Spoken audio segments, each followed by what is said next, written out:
Magandang araw mga kapatid. Ang devotion po natin sa araw na ito ay nagmula sa Romans chapter 10 verse 17 in New King James Version. So then, faith comes by hearing, and hearing by the word of God. The title of our devotion is Reliability.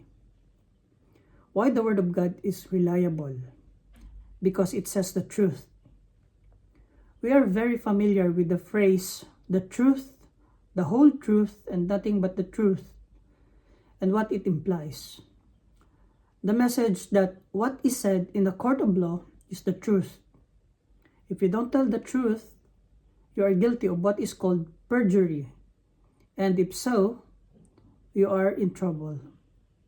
It's mind-blowing to think that the Bible was written by different authors, language, time frame, and yet its message is consistent and unified in narrative. It's because it was written through the inspiration of God. The Bible is like a police blotter. A witness comes over and reports the incident. The desk officer or duty investigator then records a handwritten journal. The blotter is based on interviews with the reporting party. It provides a chronological account of events and is used for investigative purposes and even used in court proceedings.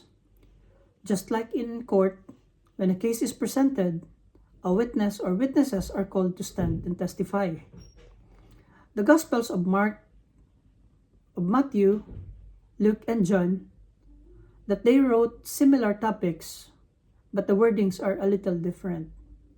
It's because they have different backgrounds, yet the narrative is unified. Did you ever wonder that Jesus did not write a book, chapter, or verse by himself?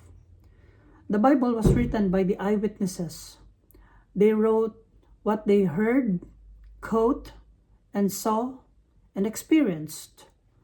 The writers didn't have to be biased in their view, since they just wrote what they witnessed.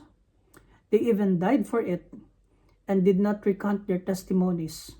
In short, they were martyred for it. Remember that when you hold a Bible, a human witnessed, wrote, and martyred because of their testimonies. It is the cost and the account of the truth you have in your hands now. You can rely and trust on the truths it holds because it is the Word of God. Let us pray. Lord, thank you for the Bible that we have in this present day, knowing that you preserved the very scriptures for us to know about you in this present age and its relevance to us. We can rely on your words because it is the truth, and your words brings faith for our salvation. In Jesus' name we pray. Amen.